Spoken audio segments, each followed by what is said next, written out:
as Ken Robinson pointed out, I'm one of the people that doesn't get invited to dinner parties, right?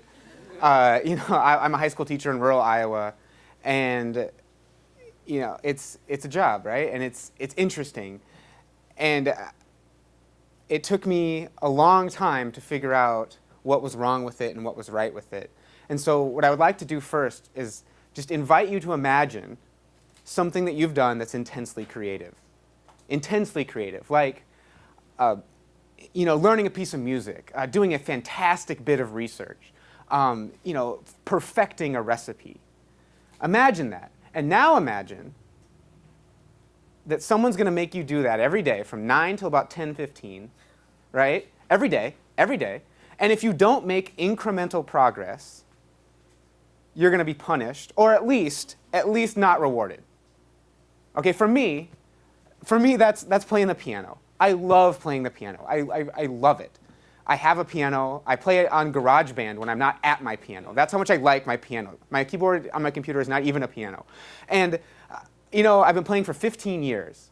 And I swear to you guys right now, today, that this is the year I get down heart and soul. Right? I'm not good at playing the piano. In fact, I'm awful. In fact, when I play the piano, my wife leaves. And she takes the baby and says, text me when you're done. I'm not good. And if someone gave me points for it or rewarded me or forced me to do it every day from 9 to 10:15, I would have quit like when I was 11. It didn't work out so well. And I noticed this problem with my students. And so I tried to come up with some solutions to fix this with them. And the first thing I tried was this. This is a student, and he's holding what looks to be a femur and a hip, or at least part of a hip. And I found this when I was on a hike in Wyoming, and I brought it back. And I thought, okay, this will be cool to have in my classroom, right? Science teacher, you should have a skeleton of some sort. And I put it on my desk, and immediately, when the kids walked in, they said, whoa, what was this? And I was like, I don't know, I found it in Wyoming. This is the only parts I have. I have this and the jawbone and part of like the maxilla. And they said, well, okay, how fast was it? Was it a boy or a girl? And I was like, relax, guys. I was just going to like mount it on the ceiling. And then it like, poof, right? I'm like, oh my God, this is school. Like this is happening right. All right, guys, it's Monday. By Friday, you answer one of those questions. I don't care how you do it. I don't care what it takes. Answer that question. On Friday, we'll have a little symposium. I'll even get Subway to cater it, right? And we'll hang out. And this happened. And then like the star of the football team actually ate the entire party platter. Like really, he had like 6 sandwiches, and everyone else got like, I had to like start cutting them up. And they presented to each other, and they thought about it. There was a group of kids that thought this was a horse. There was a group of kids that thought this was an escaped cow from a ranch. And they thought about it. And there was some real thinking there. There was some real creativity. But it wasn't quite as beautiful as I'm sort of portraying it. Right? They would get cut off every day. Monday we had 80 minutes. And then they kind of lost their impetus. 24 hours later, they came back in the room and they're like, oh yeah, we were doing that. And they had to it took them a while to get spooled back up. The flow was lost. And I couldn't quite solve that problem, or at least try a solution, until I met another student. And this is Omar, and he has a physics problem.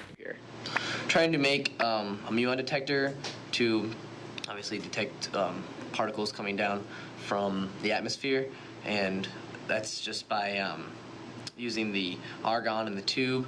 When a muon comes down, it's going to hit one of the argon atoms, or theoretically at least, and it's going to ionize it, and that's going to the voltage drop that we have here from the plates. We've got the middle plate is the high voltage, and the two upper and lower plates are the ground.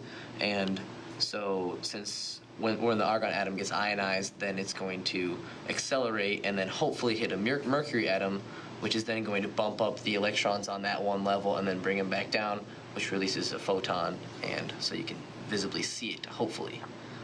But that never really worked out. No. Well, like every single thing that I tried to do just never worked. So I tried something and then it didn't work, and then I had a really great idea, oh, this might work, and so I tried it again, and then that didn't work, and so then I had to think again, and it still didn't work, and then eventually I just kind of got down to the wire and couldn't really finish the project. Did you see his eyes at the end? Did you see him? Did you see that little hint of failure there? To Omar, he missed the science fair. he missed our arbitrary deadline, and he feels bad about it. He actually put the Muon detector up on a shelf in the corner of my room and covered it with a sheet and like won't show it to his parents. He feels bad about it. And what's even worse is that he was punished for working on this Muon detector. He had to sacrifice his job. He actually quit his job to work on this because he was going to enter it in the Google Science Fair. He sacrificed social interactions. He stayed in my room when his friends were knocking on the door saying, hey man, let's go get a burger, let's go. He stayed in my room. He sacrificed athletic endeavors. Omar's a fantastic runner. And he skipped practice to work on this. He ran out of time. He got tired after school and he couldn't finish it. And the real tragedy here is the only thing that matters is Omar's brain. Did you listen to him?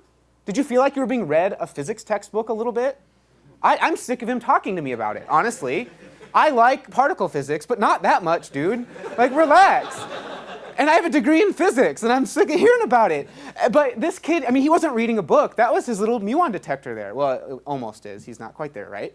And I realized that this is a problem. The problem is that Omar kept getting taken out of his flow. Omar kept having to get punished for doing something meaningful. And so the solution I came up with is that we got to use our kids' time better. We got to change the schedule of school. And I work at a really normal public high school. We've got to change the way that this works. In the morning, we've got to do stuff where the teachers are super pumped about it. You bring your uniqueness into the room, and you say, this is what I love, and it involves some basic things that everyone should know. For instance, why calculus? Not how to do calculus, why? Why? What's the point? Why do it? And then the next 45 minutes later, hour later, guitars. The physics of awesome, right? Why does Slash sound that good? Did he make a deal with someone, right? You know what I'm saying? And what is behind that? That's something I'm super pumped about. And I'm totally willing to let students ask me questions about that. And I can deliver a solid 45 minutes on that. Full of content, full of investigation, invitations. And then finally, the thing I really care about, which is bacon, right? Let's teach people the chemistry they actually need to know. Cooking, salt. How does this work? How do you make bacon? Where does bacon come from? Some magical animal that also produces pork chops and ham? Can't be, right? But I should put a Simpsons thing on the bottom of that. I'm sorry, I just violated a lot of copyrights. But this is enough to get kids asking actual chemistry questions, which you then give them time to do. This is what Omar was chafing against. This is what all of my students are chafing against. By fifth period, or by the end, almost the end of the day, they're literally crazy. I have a friend in high school who used to lay down on the floor with an hour left in school and just stare at the ceiling. The teacher would be like, Matt, get in your desk. Matt, get in your desk. And Matt would just be like, I can't. I'm going to go crazy. And he would roll around on the floor like a dolphin for a little bit and then finally get back in his chair. If we give kids the time to ask these questions that we've invited them to and then guide them, I will gladly do the work of managing 100 separate threads of investigations. If I'm excited about it, it's not work anymore. I'm not coercing a lesson plan. But the pragmatic of you are thinking all the same thing, right? What if the kids don't do anything? What if they don't come back from lunch, right? That was nice that you talked about bacon, Mr. C. I'm going to go home and play Call of Duty, right? And this right here, this is the fear of an adult. This is the fear of an adult. Teenagers aren't like this. There was a teenager sitting in the front row right here, and I'm going to figure out his name. His last name was Alvarez. Brian, thanks. Brian Alvarez explained to my little group here how he taught himself to be a survivalist in the field and taught himself all sorts of other amazing things. That's a teenager doing something that they find interesting. So the real problem that I think we need to address, after we open up the school day, how are we motivating these kids? And this has been the theme of the whole day, right? Let's talk motivation, right? And for me, this would work.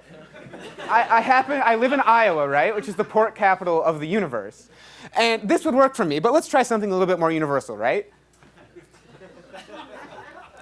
Why are you laughing? You're laughing because it's true. Okay, so you learned a little bit of physics. Here's a Schrute buck, right? Get 10,000 of them, I'll give you an extra 5 minutes at lunch. Right, eh? Now there's a reward system. You're laughing. This is school right now. This minute, this is school happening right now. I am actually, using a personal day to be here, but right now in my room, kids are worrying about points. Schrute bucks, sure, whatever you want to call it. That's not okay. This is broken. And the student that outlined this for me, the solution, his name is Garrett, and his story is a little bit more tragic than Omar's. Garrett came to me and said, I hate this story. Garrett came to me and said, Mr. C, why do I care? What's my motivation? I got a B as a freshman. Now I'll never go to Harvard, I'll never go to MIT, and if I applied at Oxford, they would literally laugh. They would send me back an MP3 of laughing if I applied. And I said, well, Garrett, that's really dour. What's going on? And he said, no, I'm right. Why do I even care? It's even harder for me to get an F than it is for me to get an A. And once I'm in second class, once I'm in coach, back of the plane, middle of the plane, who cares, right? It's not first class anymore. Why should I care? And I tried to motivate Garrett, but I couldn't because he was right. And that's awful. And so I thought, well, what do I do to help Garrett? Well, I have to identify the problem. The problem is this: over-justification. And we've seen this all day. When you give someone a reward for doing something, they concentrate on the reward. They don't concentrate on the creative task. It's a problem. And Alfie Kohn, who's the seminal liberal administrator, I'm sure most of you have heard his name at least, hopefully. If you over-justify learning, the kids lose interest. The kids shy away from challenges. Wouldn't you? Here's $100. Sit on your butt. Here's $100. Or go run a marathon. You're going to sit on your butt. I mean, when you over-justify it, the choice becomes easy. When you don't, then running a marathon actually starts to sound pretty good. And finally, and this is the most terrifying, they start thinking less. Because they think, oh, there's an external system. If I game it, I win. Well, that's not how it works. All of you, every speaker here today, has been saying the same thing. This doesn't work. Like, not rewarding creativity is ridiculous. And let me show you an example, all right? Anybody? Other physicists, right, in the room. Roy G. Biv, huh? The colors you can see. Huh? Tay, see how this is connected? Where people name colors, and it shows that is just, that indigo was made to make that acronym work. And here's the problem. You learned this when you were a kindergartner. You learned so it took this acronym to tell you what you know? No, you learned it when you were playing with crayons. The only value of Roy G. Biv is actually to a physicist to say, hey, this is the increasing energy of a visible photon. And that's perhaps not something everyone needs to know. But I would argue that this is. Anybody? Anybody? No? You didn't get this one in school? All right. Tatooine, Alderaan, Yavin, Hoth, Dagobah, Bespin, Endor. Anybody? Right? The order in which the planets are visited in the Star Wars trilogy. Right? Trilogy. You know what I'm saying? And I'm saying, I love Star Wars, but TEDx is not the prerequisite for watching the movies. But that's how I actually catch myself teaching kids this way. If you want to understand colors, you better know Roy G. Biv, because we're going to have an electromagnetic spectrum test. You sort of vomit on yourself afterwards, and you're just like, oh my God, I can't believe I did that. And what's even worse is if you tell me that I have a B-level understanding of Star Wars, because I don't have TEDx memorized, oh, them's fighting words, folks. Like, no, I love Star Wars. I have what it takes. I have the knowledge to take myself from not understanding something about Star Wars to taking myself to understanding. And that's what we really need to be teaching kids. Yes, we can Google everything, but do you know how to Google? Right? Or Bing, excuse me, we're in Washington, right? Sorry, I'm sorry about the Apple. I didn't know. But, so we need to change the way that we're assessing and reporting. And this is, if I have anything as a teacher, it's wanting pragmatism. And I want to change this. Assessment and reporting has to be binary. You either learned it or you didn't. You've either got what it takes to follow the breadcrumbs to figure it out, or you don't. A through F is offensive, right? It's you get it or you don't. And a contentious point is it needs to be standards-based. And when I use the word standards, I'm not using the dirty, 90s word standards, right? I'm using a dynamic, organic, developed list of things that a classroom with a teacher has developed. Okay, I've never used the same list of standards in any of the courses I've ever taught. So just to clear that up. And a report card might look a little something like this. Okay, standard, date, teacher, link. Okay, what are those? Well, in Omar's case, he learned uniform electric fields.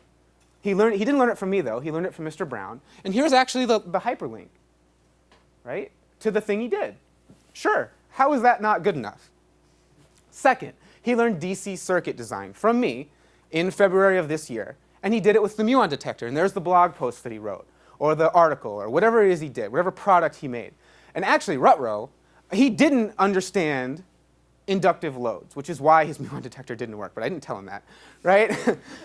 He didn't get it, right? It didn't make sense to him, and so I didn't put that on his list. He doesn't get that. When you review Omar's, list of things that he gets, that one's not on there. But the benefit of this, you're saying to yourself, how is this better? The benefit is that we now can add on things onto Omar's list of awesomeness that are not included in the standard Physics 2 curriculum. High voltage design with regard to circuits is not something we generally teach because it's terrifying to teach. The insurance company sweats when you get out the high voltage power supply, right? But he learned it with me, and there's evidence of it. He doesn't need my A through F. It's ridiculous. So to hammer this home, let me show you the most important thing that's ever happened, at least in the past couple months. Right? Rebecca Black, okay? The Friday video. And this is only important because Rebecca Black has received over 100 million hits in a month. 100 million hits in a month, right? Rebecca Black doesn't need a career. She has YouTube. She doesn't need talent. She just needs YouTube. Omar doesn't need my A through F. In fact, he should be sick of it. Omar needs me to help guide him to do something that's worth wondering.